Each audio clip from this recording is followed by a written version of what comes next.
یقیناً اللہ تعالیٰ کی مرضی کے بغیر کوئی بھی مصیبت انسان پر نہیں آ سکتی۔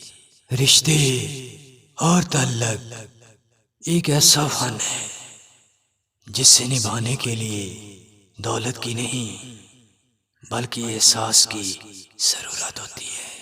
ہمیشہ بڑے کام وہی شخص کرتا ہے جو اپنے آپ کو چھوٹا ہونے پر راضی کرے۔ ان رشتوں کا ٹوٹ جانا ہی بہتر ہے جن رشتوں میں تم خود ٹوٹ رہے ہو۔ جو شخص اپنے آپ کو کل کا عقل مند سمجھتا ہے تو یقیناً اس کی اصلاح ممکن ہی نہیں۔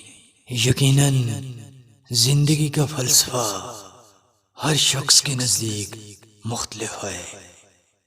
جو جیسے بسر کرے زندگی اس کے نزدیک ویسی ہی ہے۔